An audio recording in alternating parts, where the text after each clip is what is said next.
अंदर मैं आपको ले चल रहा हूँ। अमर उजाला पहला मीडिया हाउस है जो इस लैब के अंदर आने की परमिशन पा चुका है। एआई टूल लॉन्च हो गया है। इस एआई टूल से हमारे अपने और अलग अलग क्षेत्र में जीवन के क्या क्या असर पड़ेगा, हम इनके साइंटिस्ट से जानेंगे, हम आपको लैब में ले चलेंगे।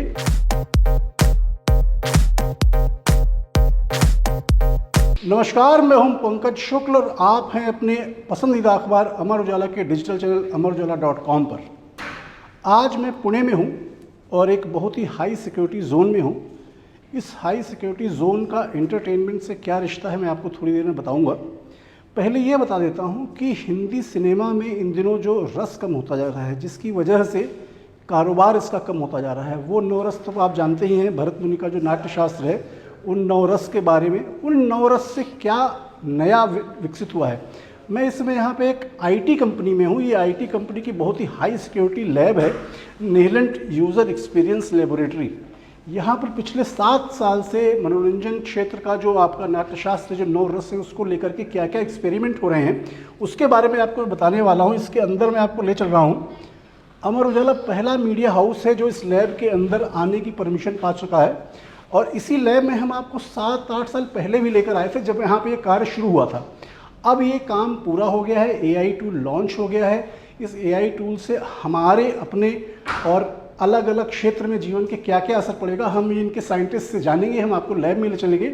और ये हाई सिक्योरिटी लैब में आने के लिए यहाँ पर आपको बहुत परमिशन लेनी पड़ती है। हर व्यक्ति चूँकि यहाँ आ नहीं सकता है। और इस एआई टूल जो मेक इन इंडिया है, देश का बना हुआ पहला ऐसा एआई टूल, एआई जैसे कि आप जानते हैं आर्टिफिशियल इंटेलिजेंस, कृत्रिम मेधा है। ये मेधा आपको क्या क्या लाभ पहुंचा सकती है। हमने बचपन में सबने पढ़ रखा है, science is a good servant but bad master. तो एआई मास्टर बनता है तो क्या होता है, हॉलीवुड फिल्मों में आपने देखा।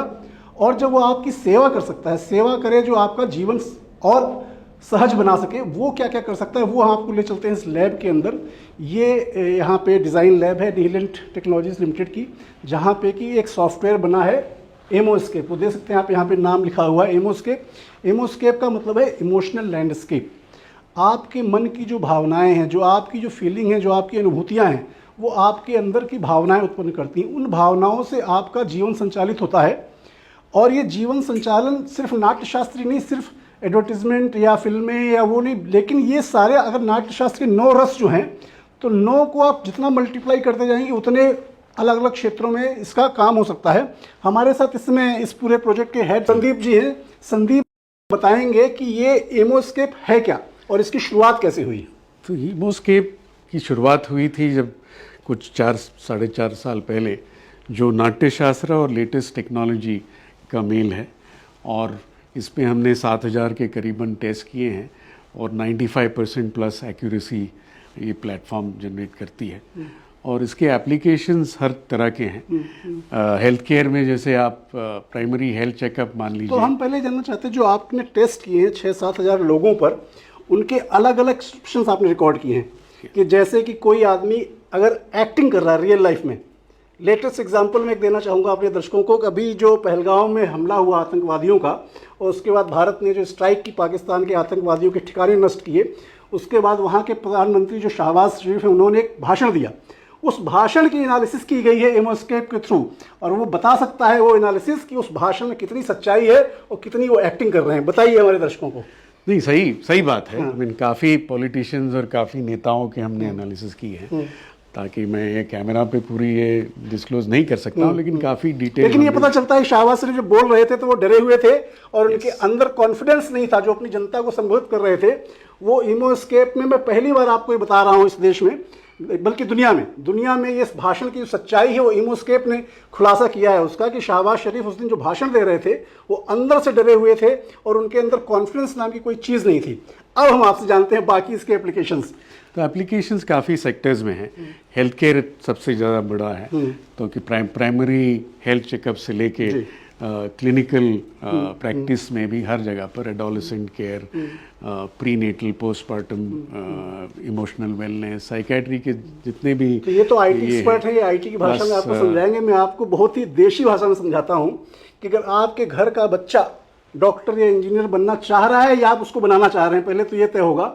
अगर आप उसको बनाना चाह रहे हैं तो जाहिर सी बात है डरा डरा सा कोटा में जाएगा और कोटा भेजने से पहले अगर आप उसका इमोस्केप करा लेंगे तो वो जो आपको नहीं बता पा रहा है वो इमोस्केप पकड़ लेगा कि इसके मन में क्या चल रहा है। बिल्कुल ठीक कह रहा हूँ मैं? बिल्कुल ठीक कह रहे हैं, बिल्कुल ठीक कह रहे हैं। आगे आपकी पूरी जो इमोशन स्टेट है जी। वो इमोस्केप सही कैप्चर करता है 95% प्लस एक्यूरेसी के साथ। हमने टेस्ट किए हैं 3.5 साल के बच्चे से लेके 75 ईयर प्लस तक, नॉर्मल पॉपुलेशन, क्लिनिकल पॉपुलेशन, काफ़ी तरह तरह के लोगों की टेस्ट की है। और ये इसमें तो जो साइकियाट्रिस्ट ने भी इनको टेस्ट किया है उनकी आपने फेशियल एक्सप्रेशंस कैच किए हैं अपने सॉफ्टवेयर से? ये बॉडी मूवमेंट्स कैप्चर करता है, फेशियल एक्सप्रेशंस नहीं। हाँ। और 1 मिनट ब्लैंक स्क्रीन टेस्ट है। आगे आपको कैमरा की तरफ देखना है और आपको जो सोचना है, जो भी सवाल पूछा जाए उसके बारे में सोचना है और कैमरा वो 1 मिनट में। और वो जो नाट्यशास्त्र के अपने 9 रस हैं वो उसको एक एनालिसिस करते हैं कि इस समय आपके मन में क्या चल रहा है। बिल्कुल, और उसका एक रिपोर्ट आपको मिल जाता है, उसके साथ एनालिसिस भी आती है जो आपको एक्सप्लेन करती है कि इसके 9 रस की मायने क्या है और हर एक रस का स्कोर आता है। एक मोहन अगाशे का अगर आपने नाम सुना होगा, बल्कि देखा भी होगा, बहुत सारी फिल्मों में आए हैं, बहुत ही अच्छे अभिनेता हैं। लेकिन जैसे डॉक्टर श्रीराम लागू थे, वो एक्टिंग करते थे और बेसिकली पेशे से वो डॉक्टर थे। मोहन अगाशे जो हैं वो वैसे तो एक्टिंग करते हैं लेकिन पेशे से वो बहुत बड़े साइकेट्रिस्ट हैं। मोहन अगाशे के साथ जब आपने एक्सपेरिमेंट किया, उनका क्या कहना था इस बारे में? उन्होंने तो पहले हमारा एक SOP है टेस्ट लेने का, तो उन्होंने तो पहले हमको कहा कि मैं अपनी खुद की टेस्ट ले लूँगा जब मैं अपनी जांच करूँगा सिस्टम की। तो उन्होंने जांच की और उनको जब सही लगा तब उन्होंने अपनी म्यूज़िक, जो पसंदीदा म्यूज़िक वो प्ले कर रहे थे और उसके उस वक्त वो टेस्ट ले रहे थे। तो उसमें एक वो पसंदीदा उनका गाना है, मैं ज़िंदगी का साथ निभाता चला गया। तो उस हर एक लाइन के साथ उसकी इमोशंस में, उनके इमोशंस में फ़र्क दिखाई दे रहा था। और स्पेशली जब लाइन आ रही थी कि हर फिक्र को धुएं में उड़ाता चला गया, तब उनकी वो हैप्पीनेस जंप हुआ उनकी। तो मैं पुणे में जब आया तो मुझे, जब मैं रिसर्च कर रहा था इसके बारे में, मुझे पता चला कि यहाँ का एक अस्पताल है, जहांगीर अस्पताल, जो इस टेस्टिंग को पब्लिक पर भी करना शुरू कर दिया है इसने, कि वो एक टेस्टिंग फेज में होगा। जो भी होगा आप बताएं वो क्या है जो हमने किया है जहांगीर अस्पताल में? हाँ बिल्कुल, वो वहाँ पर हमारे लिए, जैसे आप एक्सरे या MRI के लिए रूम्स में जाके पेशेंट्स टेस्ट करते हैं, उसी तरह इमोस्केप का एक अलग रूम है। तो आप फिजियोलॉजिकल चेकअप के लिए, हेल्थ चेकअप्स के लिए जब जाते हैं तब वहाँ आपका इमोशन स्कैन होता है और उसमें आपको इमोशनल आउटपुट्स, ताकि हर बीमारी की जड़ इमोशंस हैं। तो हर एक आदमी को ये ज़रूरी है जानना कि इमोशन स्टेट क्या है उनकी, और अगर वो अर्ली वार्निंग सिस्टम बन जाए तो आगे चल के जो बीमारियां डेवलप हो सकती हैं उनसे बचा जा सकता है। तो चूँकि ये AI टूल है और AI टूल साइंस का एक पार्ट है, IT इंडस्ट्री का पार्ट है, और IT इंडस्ट्री शुरू से इसी काम में लगी हुई है कि आपका जीवन कैसे सरल और सहज किया जा सकता है। कंप्यूटर आया, उसने काफ़ी सारी आपकी सहूलतें दी। AI आया तो AI आपको ये बता सकता है कि ये इमोस्केप जो AI टूल है कि आप किस मनोदशा से गुजर रहे हैं। सपोज़ कि आप गाड़ी में बैठे और इमोस्केप आपकी गाड़ी में लगा हुआ है, तो चाबी लगाते ही आपको बता सकता है कि are you grumpy, are you really wanting to drive this car. इस तरह के जो उपयोग होंगे इमोस्केप के, तो मुझे लगता है दुनिया बहुत आसान हो जाएगी। काफ़ी हद तक आसान होगी। कार के अलावा काफ़ी और फील्ड्स हैं, जैसे स्पोर्ट्स मान लीजिए, तो टॉप लीडिंग स्पोर्ट्स क्रिकेटर मान लीजिए, एक दिन सेंचुरी लगाता है, दूसरे दिन उसकी जीरो पे आउट हो जाता है। जीरो पे आउट, उसकी वजह इमोशनल स्टेट्स हैं। तो वो इमोस्केप एथलीट्स को अपनी इमोशनल स्टेट्स के बारे में अच्छी जानकारी देता है, ताकि वो उनके जो स्किल कोच हैं या माइंड कोच हैं उनको पता चले किस तरह की इंटरवेंशंस या टेक्निक्स यूज़ किया जाए ताकि उनको उस स्टेट से बाहर और उनकी परफॉर्मेंस बेहतर की जाए। ये हमने गोल्फर्स, क्रिकेटर्स के साथ देखा हुआ है और उनकी परफॉर्मेंस में इम्प्रूवमेंट हमने देखी है। इसके अलावा आप प्रोडक्ट टेस्टिंग मान लीजिए, फिर कॉरपोरेट्स में ये कर लीजिए, एजुकेशन जिसमें आपने पहले जिक्र किया, वैसे बच्चों से लेके एडोलेसेंट्स तक उनकी जो कठिनाइयाँ हैं। तो एडोलेसेंट से मैंने ये समझा कि एक तो हमारे देश में सिनेमा जो है बच्चों के लिए और किशोर वय के जो बच्चे हैं उनके लिए बहुत कम बनता है, लेकिन एडोलेसेंट जो एक स्टेज है आपकी लाइफ की, वो डिफाइन करती है कि बड़ा होकर बच्चा कैसे बनेगा, उसकी कैसी अपब्रिंगिंग हो रही है, उसको क्या एजुकेशन उस समय दी जा रही है। तो एक एग्जाम्पल देके आप हमें ये समझाइए, अगर 2 बच्चे हैं, सपोज मान लीजिए कि जुड़वा है, पता नहीं आपके पास टेस्टिंग में वो आया कि नहीं आया कभी, उन दो बच्चों का इमोस्केप एक साथ किया जाए तो क्या बता सकते हैं दोनों में डिफरेंस क्या है? बिल्कुल बता सकते हैं। हमने इस तरह के काफ़ी एक्सपेरिमेंट्स अच्छा। किए हैं। हाँ। जुड़वा बच्चों में जिसमें हमें वो फ़र्क दिखाई दिया है। हाँ। और वो उनकी जो इमोशन स्टेट है, उनकी जो नेचर है, पर्सनालिटी टाइप है, उसके बारे में हम बता सकते हैं। तो मतलब दो जुड़वा बच्चे माना जाता है कि एक जैसी हरकतें करते हैं, एक जैसे ही उनके व्यवहार होते हैं। कभी आपके एक्सपेरिमेंट में आया कि नहीं दो बच्चे बिल्कुल अलग अलग भी हो सकते हैं? बिल्कुल अलग अलग हो सकते हैं। जितने हमने किए हैं एक्सपेरिमेंट, वो दिखने में एक सरीखे हैं, उम्र में एक सरीखे हैं, एक ही साथ रहते हैं, पले बड़े हुए हैं, लेकिन उनका बर्ताव बिल्कुल ऑपोजिट पोल्स की तरह है। एक रिबेलियन है, एक ओबीडियंट है। ये हमने जाना। एक और आपने बीच में एक जिक्र किया पॉइंट्स कॉर्पोरेट का। तो कॉर्पोरेट में आजकल ये चलन है कि जब भी कोई नौकरी करने के लिए जाता है सीनियर पोस्ट पे, तो उसका एक तो एचआर का इवोल्यूशन होता है, टेस्ट होता है, फिर एक उसका साइकोलॉजिकल साइकेट्रिक टेस्ट भी होता है, जिसमें कि आमतौर पर एक कैंडिडेट सबसे ज़्यादा डरा हुआ रहता है। 30-40 मिनट लगते हैं उस टेस्ट में देने में। तो क्या इमोस्केप उसको भी सरल कर सकता है? हाँ बिल्कुल, क्योंकि हमने ये भी देखा है कि काफ़ी जगह पे हमने ये टेस्ट किया है कि जब आप क्वेश्चनर आंसर करते हैं, जो आप साइकोमेट्रिक टेस्ट की आप जिक्र करते हैं, तो उसमें आदमी के जो माइंड है वो फिल्टर करता है आंसर्स। तो पॉलिटिकली करेक्ट हो सकते हैं लोग, तो आपको वो पकड़ में नहीं आते।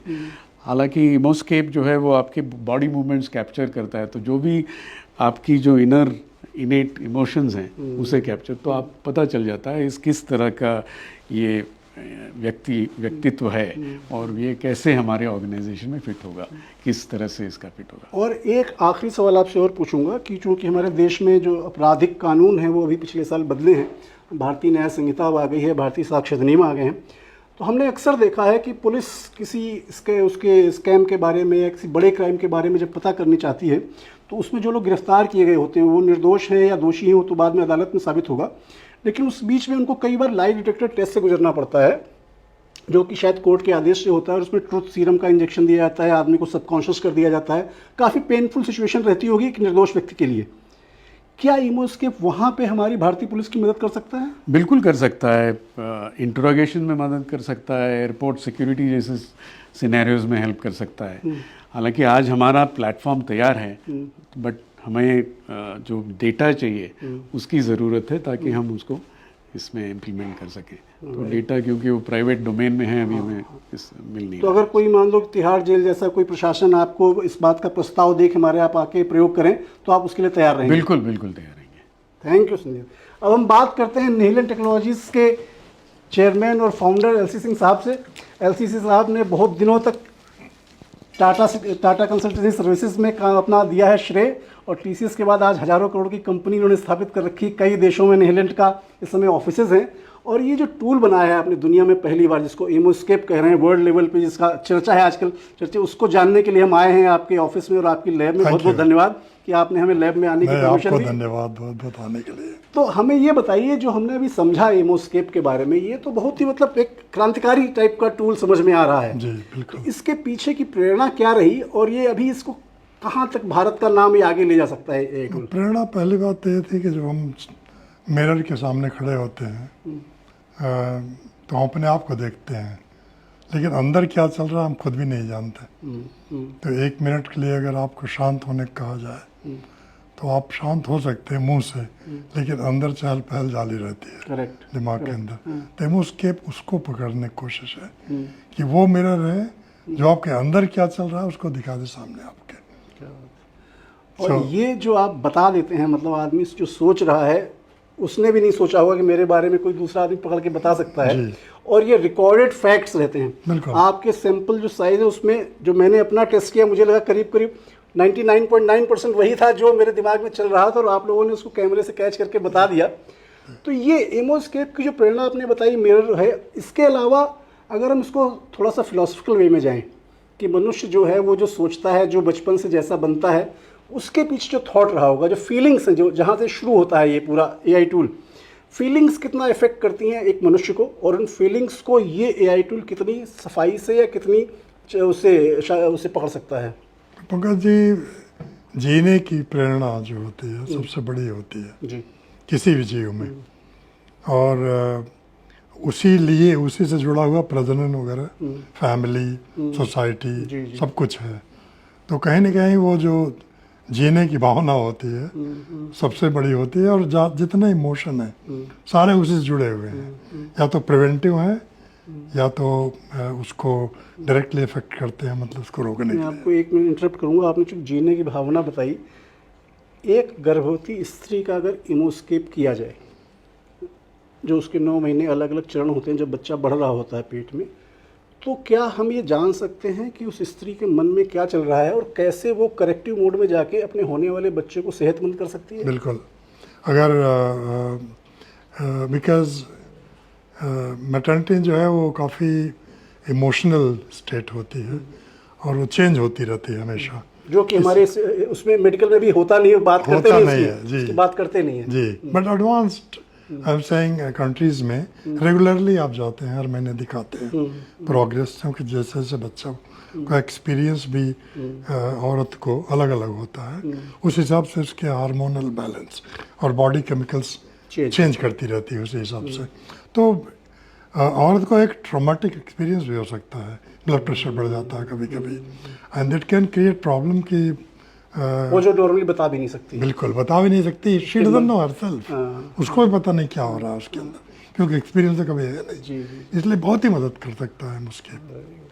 और आखिरी सवाल इसलिए मैं पूछूंगा आपसे क्योंकि आप फिल्मों में भी आपका रुचि रही है, फिल्म आपने बनाई है, आपने संगीत के क्षेत्र में काम किया है, आपकी विज्ञापन फिल्म को कॉन फिल्म फेस्टिवल का अवार्ड मिल चुका है। सिनेमा में इमोस्केप क्या मदद कर सकता है? सिनेमा में यही है कि देखिए पंकज जी, हर सीन में इमोशन, एक्टिव इमोशन होना ज़रूरी है। तो नॉर्मल लाइफ में हम बताते हैं कि आप पीसफुल शांत रहिए, तो आपके लिए बहुत अच्छा है। लेकिन जब हम फिल्म देखना चाहते हैं तो हम शांत नहीं रहना चाहते, हम एक्सपीरियंस करना चाहते हैं ऑल काइंड्स ऑफ इमोशन। तो इमोस्केप किसी फिल्म की एनालिसिस कर सकती है, कितने बिल्कुल, रस हैं इसमें? एब्सोल्युटली। तो जहाँ या मतलब रस चेंज होते जाएंगे सीन के साथ, लेकिन आपको ये देखना है कि जैसे आपको ड्रामा क्रिएट करना होगा, तो स्क्रिप्ट राइटर्स को मालूम है कि अगर हाइटन हम खुशी दिखाएं तो उसके बाद ट्रेजेडी आने वाली है, तो वो heightened emotions that can be designed looking at emoscape. तो एक हिट फिल्म के लिए उसका अद्भुत होना जरूरी है, और अद्भुत 9 रसों में से एक रस है, और ये अद्भुत रस तक पहुंचने के लिए 8 और रस तक जाना पड़ता है, जो है श्रृंगार, हास्य, करुणा, शांत। ये तो हो गए आपके पॉजिटिव इमोशंस, और निगेटिव इमोशंस हैं वीर, विभत्स, भयानक और रौद्र। ये 8 रस का जब बैलेंस होता है तब बनता है अद्भुत रस, और फिल्म अद्भुत तभी होती है जब उसमें 9 रसों का एक समावेश हो। तो इमोस्केप के सहारे हम बहुत सारी चीज़ें कर सकते हैं। आने वाले समय में इसका पब्लिक लॉन्च जब होगा तो हम फिल्म आपको बताएंगे। अभी ये AI टूल तैयार हो चुका है, अलग अलग क्षेत्रों में इसके परीक्षण जारी हैं, और इसका एक आगे क्या होगा, एडवांस वर्जन आएगा या इसमें कुछ काम होगा, दुनिया में कहाँ कहाँ तक जाएगा, ये खबरें जाहिर सी बात है आप तक पहुँचती रहेंगी, क्योंकि हम यहाँ पे आपको बता चुके हैं इमोस्केप के बारे में। हमारे साथ बने रहने के लिए बहुत बहुत धन्यवाद। धन्यवाद सिंह साहब, हमें यहाँ मौका देने के लिए। Thank you.